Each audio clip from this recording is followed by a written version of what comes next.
안녕하십니까. 오늘도 우리 아이들에게 들려줄 이야기거리를 고민하는 아빠, 그래서 우리 아이들이 다양한 시각과 그리고 올바른 가치관을 만들어가기를 바라는 평범한 아이들의 평범한 아빠, 모래종과 함께하는 오아들의 강화입니다. 자, 오늘은 이제 드디어 태양계 행성의 이야기의 마지막 편, 천왕성과 해왕성 시간입니다.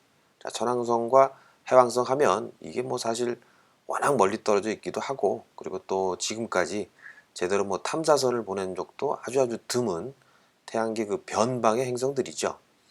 그만큼 뭐 사실 뭐 알려진 사실도 별로 적고 해서 뭐 이 두 행성을 각각 뭐 나눠서 설명드리기보다는 한편으로 묶어가지고 이야기를 하도록 하겠습니다. 그래야 뭐 사실은 뭐 겨우 분량을 좀 맞출 수 있을 것 같기도 해서 뭐 이런저런 이유로 그렇습니다. 자, 이제 그럼 시작을 해보도록 하죠. 자, 토성 바깥쪽을 돌고 있는 이 천왕성과 해왕성은 우리 지구와 금성처럼 이제 비슷한 그게 그 형제 행성이라고 볼 수 있습니다. 물론 그 두 행성은 이제 워낙 멀리 이제 떨어져 있기 때문에 형제라고 말하기는 조금 좀 억지 같은 면이 없지 않아 있긴 하지만, 이게 뭐 크기뿐만 아니라 그 구성 성분이라던가 뭐 이렇게 색깔 뭐 이런 등등 해가지고 뭐 비슷비슷해가지고 정말 그 크기 빼놓고는 뭐 닮은 구석이 전혀 없는 금성과 우리 지구보다는 훨씬 더 형제 같은 느낌이 들긴 합니다.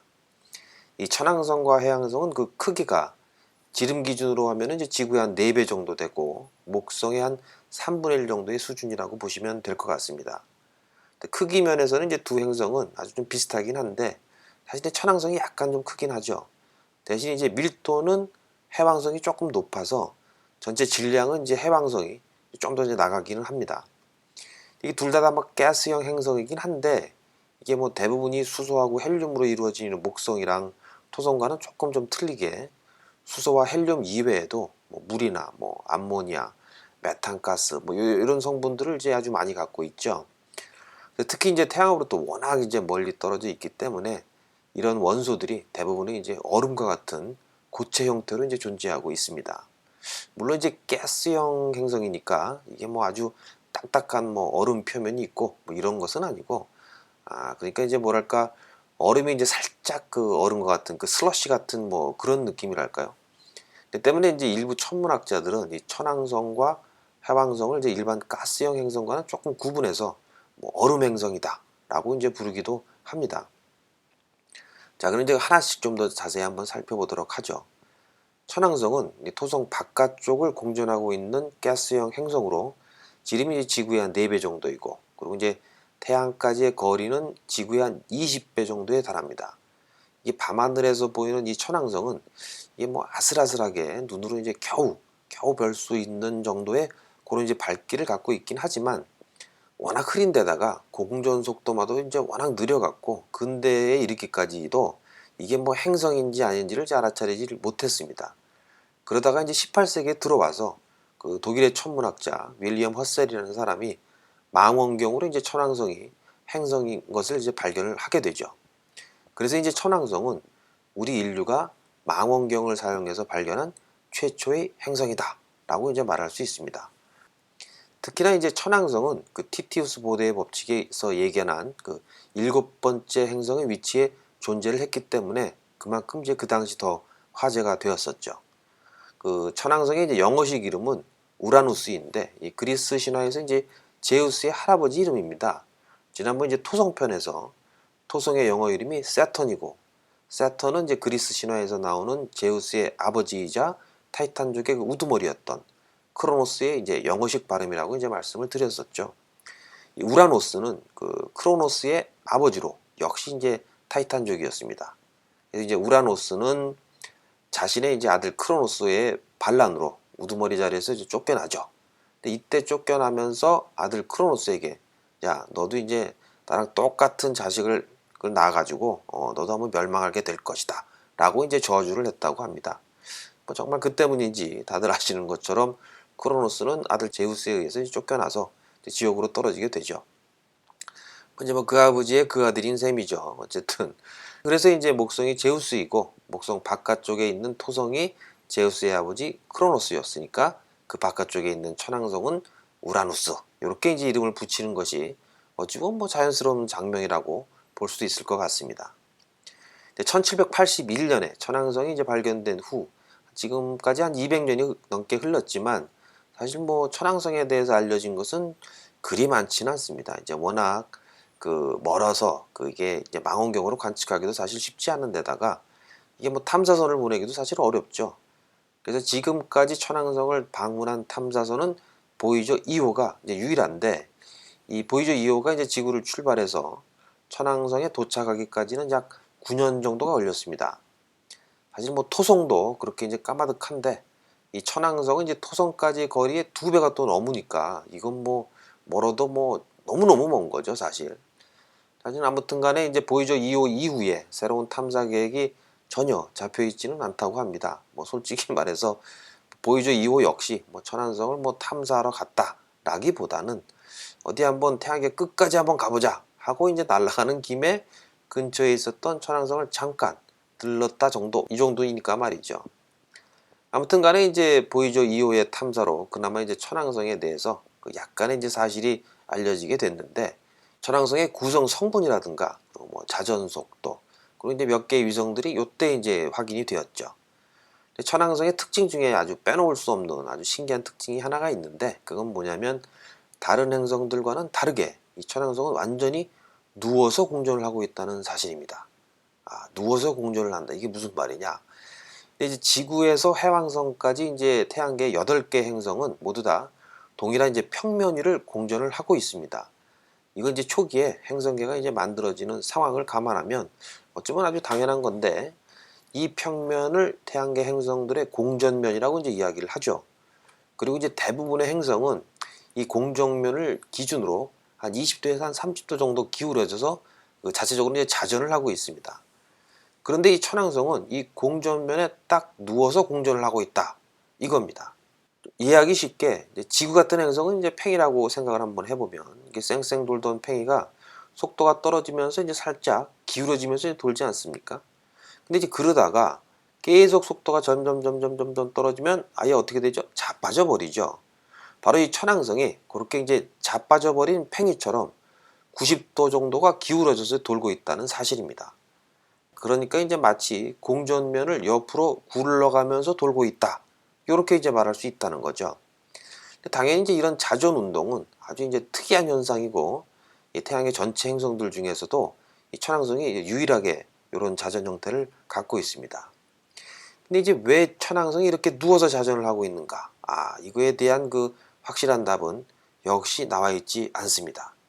당연히 뭐 여기에도 뭐 약방의 감초처럼 맨날 튀어나오는 이론, 그러니까 이제 외계 행성이랑 또 꽝하고 부딪혀서 이렇게 됐다, 이런 이론이 있긴 합니다만, 이건 뭐 사실 새삼스럽지도 않네요. 어쨌든 하지만 이제 이 천왕성만한 이 거대 행성의 자전축에 이 정도 영향을 주려면 사실 뭐 적어도 거의 뭐 지구만한 덩치의 천체 정도가 이제 부딪혀야 되는데, 그럼 사실 이런 정도의 충돌의 여파로 수많은 파편이 당연히 이제 튀어올 수밖에 없고, 또 그 파편들이 뭉쳐서 나름대로 큰 위성들이 이제 만들어질 가능성이 아주 높겠죠.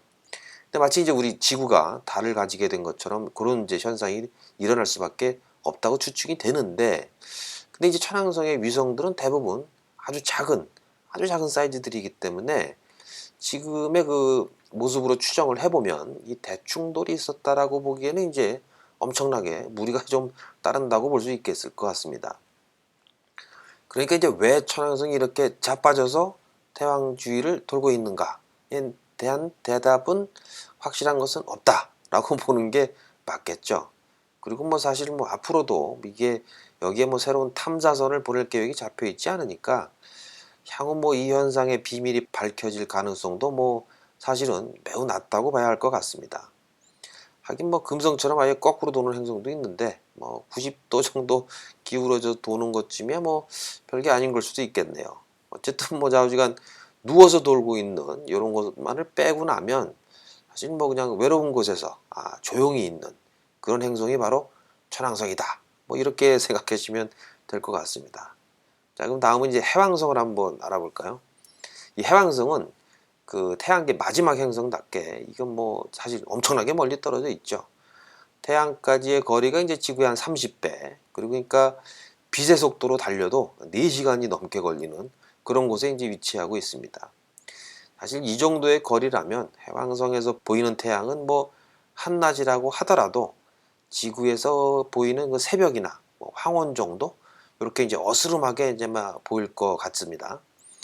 이렇게 이제 먼 거리 때문에 해왕성의 그 평균 기온이 영하 한 200도보다도 이제 더 아래죠. 다시 말해서 이제 무지무지하게 춥다 뭐 이런 얘기입니다. 근데 뭐 크기 면에서는 이제 천왕성과 아주 비슷한 크기로 지름 기준으로 보면 지구의 한 4배 정도, 그러니까 한 5만 킬로미터가 조금 안 되죠. 천왕성 같은 경우에는 5만 킬로미터가 살짝 넘으니까 천왕성보다는 아주 조금 이제 작은 편이긴 합니다. 하지만 이제 평균 밀도는 천왕성보다는 조금 높아서 전체 질량은 천왕성보다는 좀 더 무거운 그런 편인데, 아마도 아마 대기 중에 그 물과 메탄이 좀 더 많기 때문에 그런 게 아닌가라고 이제 추측을 하고 있죠. 해왕성을 이제 겉으로 보면 아주 이제 밝은 파란 빛깔을 이제 띠고 있습니다. 사실 이 파란 빛깔은 이제 방금 말씀드린 해왕성의 그 대기에 상당수 분포하고 있는 그 메탄가스가 붉은 빛을 이제 흡수하기 때문입니다. 사실 이제 이런 상황은 똑같이 메탄가스를 다수 보유하고 있는 천왕성도 이제 마찬가지긴 한데, 천왕성 같은 경우에는 조금 좀 약간 좀 더러운 녹색빛 뭐 이렇게 이제 녹색빛을 띠고 있는데, 반해서 해왕성은 이제 아주 맑은 그런 이제 푸른색을 띠고 있죠. 원래 이제 메탄가스만 있다고 하면 이 천왕성과 같이 녹색빛이 나는 게 정상인데, 그 해왕성의 이런 맑은 그 푸른 빛은 그냥 단순하게 이제 메탄가스 때문이라고만 하기에는 뭔가 좀 부족한 그런 설명이 되죠. 그러니까 이제 지금은 메탄가스 이외에 뭔가 이제 다른 그 특별한 성분이 더 포함되어 있어서 그럴 것이다 라는 정도로 이제 추정을 하고 있는 상황입니다. 어쨌든 이렇게 이제 맑게 빛나는 푸른 빛으로 인해서 해왕성을 이제 얼뜻 보면 행성 전체가 마치 이제 바다처럼 이렇게 이제 보이기도 합니다.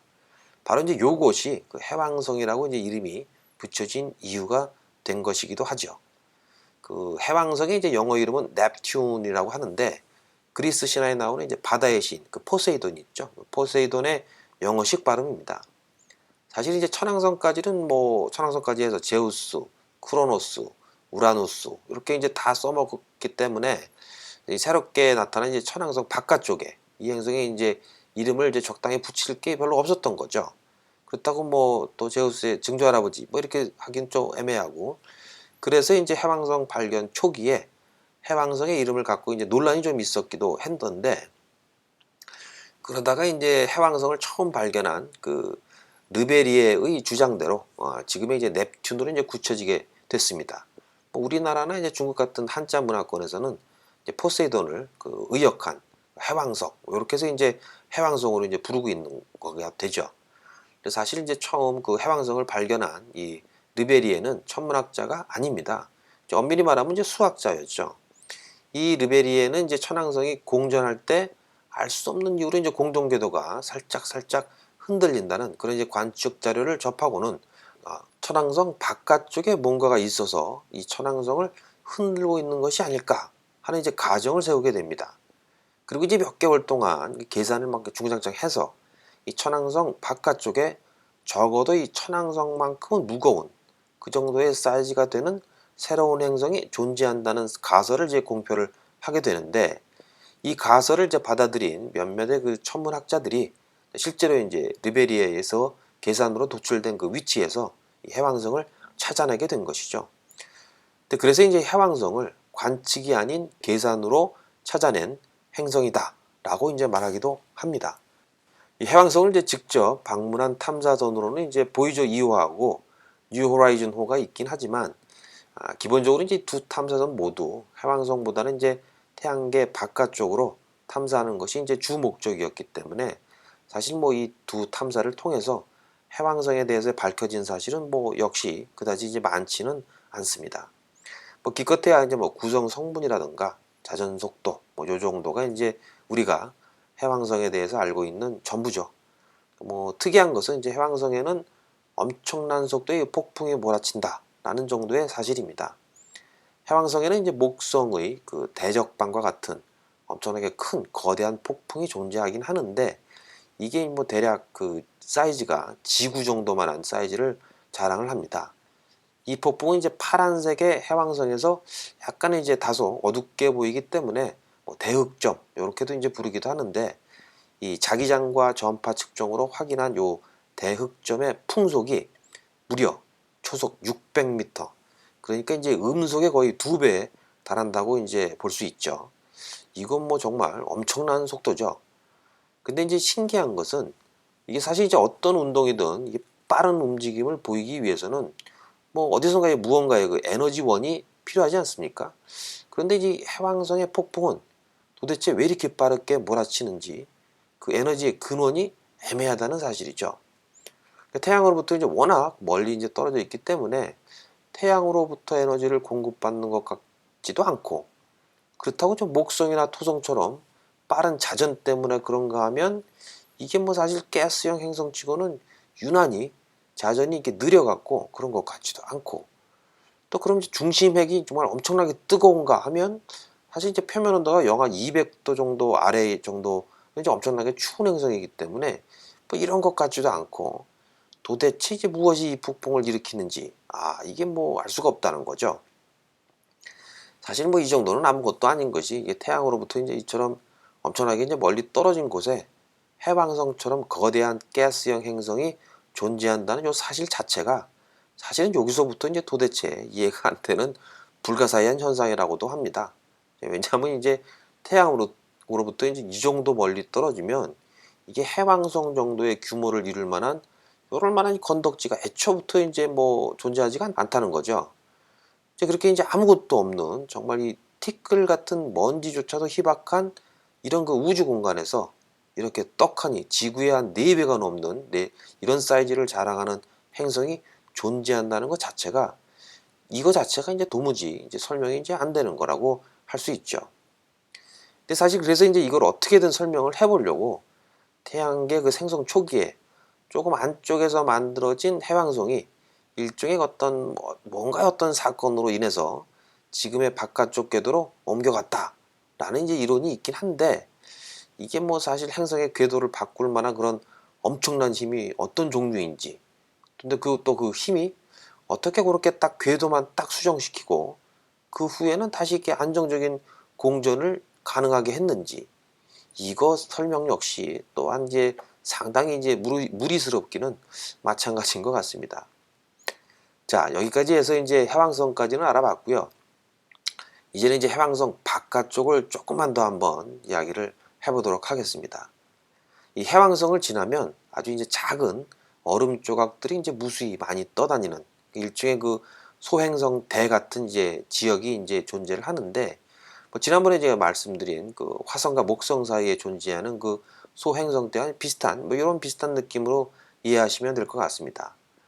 물론 이제 화성과 목성 사이의 소행성대보다는 이제 수천 배 더 넓은 그런 영역이기 때문에 운석들이 이제 막 뭉쳐 있고 이런 것은 이제 아니고, 그냥 뭐 다른 곳보다 비교적 이제 밀도가 조금 이제 높은 편이다 정도라고 이제 봐야 할 것 같습니다. 근데 이 지역은 이제 미국의 그 천문학자 제러드 카이퍼라는 사람이 이제 가장 먼저 그 존재 가능성을 주장을 해가지고 보통 이제 카이퍼 벨트라고 이제 부르고 있는데요.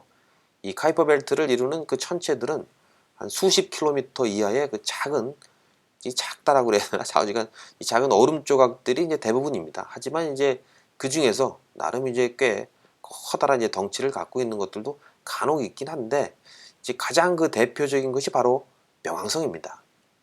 최초 발견 시 이제 태양계 마지막 행성이라고 불리워졌던 요 명왕성은 그 태양계 행성의 조건이 이제 새롭게 정의가 되면서 지금은 2006년도인가 뭐 지금은 이제 외행성으로 그 자격이 강등이 되어 버렸죠.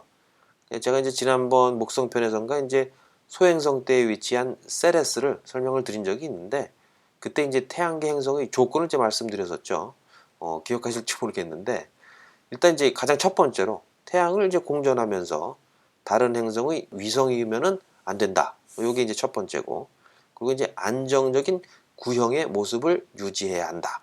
그리고 이제 마지막으로 자신의 공전 궤도를 깨끗하게 청소를 해야 한다. 이것이 이제 바로 그 조건이었죠.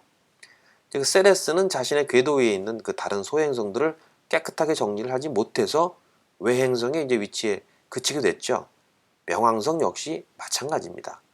이 명왕성은 이제 카이퍼 벨트 내에 존재하는 여기 이제 소행성이긴 한데 이 무수히 많은 그 소행성들이 이제 명왕성의 궤도에 같이 이제 존재를 하고 있습니다.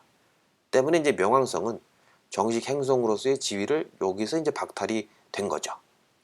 지금까지 이제 발견된 그 카이퍼 벨트 내의 소행성은 대략 한 6,000개 정도가 되고 뭐 심지어 그 중에는 명왕성보다도 더 큰 그런 천체도 존재한다고 합니다. 그러니까 이제 명왕성을 이게 뭐 정식 행성으로 부르기에는 이제 뭐 좀 어렵죠. 예, 뭐 그렇게 된 것 같습니다. 자, 이제 그 카이퍼 벨트를 벗어나면 드디어 이제 태양계의 끝이라고 볼 수 있는 태양권 계면에 도착을 하게 됩니다. 이 태양권 계면이라고 하면 태양에서 내뿜는 태양풍이 은하계의 빈 공간을 메우고 있는 그 성간매질을 더 이상 밀어내지 못하는, 그러니까 이제 다시 말해서 태양풍이 실질적으로 영향을 미치는 영역의 제일 끝부분을 의미한다고 보시면 될 것 같습니다. 이 태양 권계면은 그 우리 국경처럼 뭐 얇은 선이나 면 이 정도가 아니라 사실 이제 꽤 넓은 이제 영역에 걸쳐서 형성이 되어 있죠. 그래서 태양풍이라는 게 뭐 사실 뭐 항상 균일한 힘으로 방출되는 게 아니니까 어디는 좀 두껍기도 하고 어디는 좀 얇기도 하고 뭐 좀 그렇다는 겁니다. 게다가 이제 태양으로부터의 거리 역시 이게 뭐 조금은 들쑥날쑥한데 사실 이 태양 공계면이라는 것이 이제 뭐 어떤 절대적인 거리로 계산되는 그런 영역이 아니라 태양풍이 이제 성간매질을 밀어내는 영역을 이제 의미하기 때문입니다. 이제 그리고 이제 그 모습은 그러니까 이제 파도를 헤치면서 나아가는 그 뱃머리처럼 움직이는 방향으로는 조금 얇게, 그리고 이제 움직이는 방향 반대쪽으로는 조금 두껍게 이렇게 이제 형성된다, 이렇게 보시면 될 것 같네요.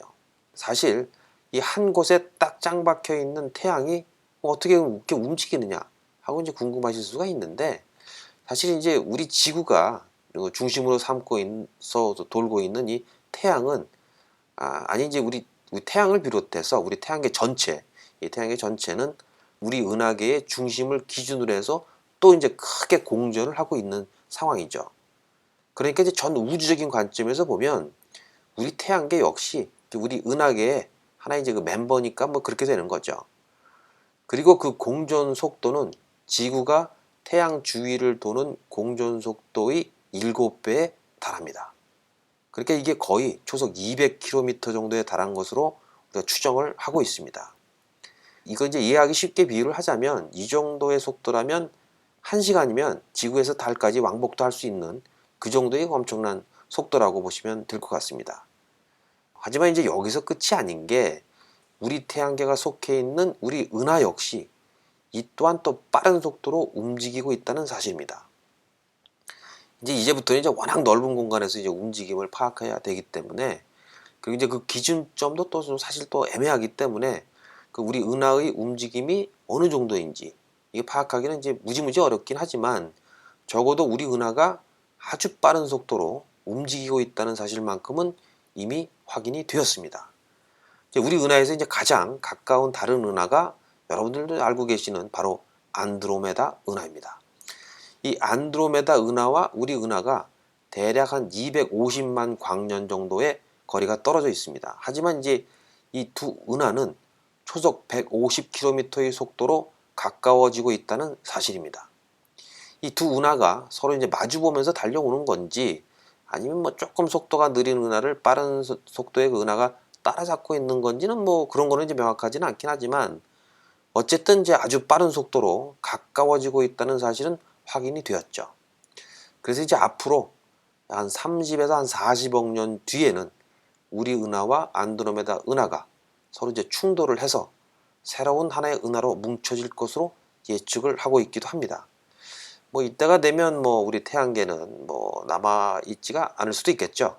라고 생각하기 쉽지만 사실 뭐 은하라고 해도 이게 뭐 별과 별 사이는 이제 엄청나게 이제 멀리 떨어져 있기 때문에 뭐 항성끼리 부딪히고 뭐 이럴 확률은 사실 이제 매우 낮다고 합니다. 근데 뭐 설사 그렇게 이제 우리 태양계가 그 큰 영향이 없다 손 치더라도 이때쯤 되면 아마 우리 태양도 슬슬 이제 수명이 다해갈 테니까 어차피 태양계는 뭐 종말을 맞이하게 되지 않을까 뭐 이렇게 추측이 되곤 하고 있습니다. 그리고 뭐 하긴 앞으로 이제 수십억 년 뒤의 일인데 뭐 이런 사건을 이야기한다는 것 자체가 뭐 큰 의미가 없긴 할 것 같네요. 뭐 잠시 얘기가 샜는데 아무튼 간에 이 태양 광계면은 이렇게 이제 빠르게 움직이고 있는 우리 태양계가 온 우주에 가득 찬 먼지들을 이제 밀어내는 일종의 그 경계라고 이제 생각하시면 될 것 같습니다. 그리고 이제 바로 이것이 이제 우리 태양계의 끝이라고 이제 볼 수 있는 거죠. 현재 이제 보이저 1호하고 2호가 이 태양 광계면에 상당히 근접한 것으로 이제 보여지고 있긴 한데 이제 만약 이 보이저호가 이 태양 광계면을 통과를 하게 된다고 하면 정말 이름 그대로 그냥 우주의 여행자, 우주의 방랑자가 되는 거겠죠. 자, 이렇게 해서 이제 태양계 행성 모두를 이제 하나씩 살펴보았습니다. 대충 이제 간략하게 제가 이제 살펴보긴 했지만 그래도 뭐 이것저것 잡다한 것을 뭐 막 끼워 놓다 보니까 생각보다는 많이 길어진 것 같습니다. 이게 뭐 사실 돌이켜 보니까 한편으로는 이제 너무 대충 말씀드린 게 아닌가 하는 걱정도 좀 들긴 하는데 이게 뭐 이제 아이들과 쉽게 이야기를 나눌 정도로 간단히 이게 정리를 하다 보니까 좀 이게 그렇게 된 것 같습니다. 특히나 이제 뭐 여러 가지 수치들을 이제 제가 그 말씀을 드릴 때 다소 이제 두리뭉실하게 표현한 경우가 좀 많았던 것 같네요. 뭐 예를 들어서 뭐 목성 같은 경우 뭐 지름은 지구의 11배, 질량은 뭐 318배 정도가 되지만 뭐 제가 이제 말씀드리는 대충 뭐 지름은 10배, 뭐 질량은 300배, 뭐 이제 이렇게 말씀을 드렸었죠. 근데 뭐 사실 우리가 뭐 천문학을 전공한 학자들도 아니고 뭐 대략적인 이제 감을 잡는 게 더 중요하다고 생각했기 때문에 뭐 그렇게 말씀을 드린 것 같습니다. 때문에 그 제가 이제 오아들 에피소드에서 말씀드린 그 숫자들은 정확한 것과는 약간의 그 차이가 있음을 이해해 주시길 바라고 보다 뭐 정확한 뭐 수치를 확인할 필요가 있다고 하시면 뭐 인터넷 등을 검색하시면 아니면 뭐 백과사전 같은 거 그렇게 정보를 참고하시는 것을 제가 이제 권해드리고 싶네요. 자, 그럼 이제 다소 길게 진행되었던 태양계 행성 특집편을 2편으로 마무리를 하고 다음 시간에는 또 다시 재밌는 주제를 갖고 찾아뵙도록 하겠습니다. 감사합니다. 강함이었습니다.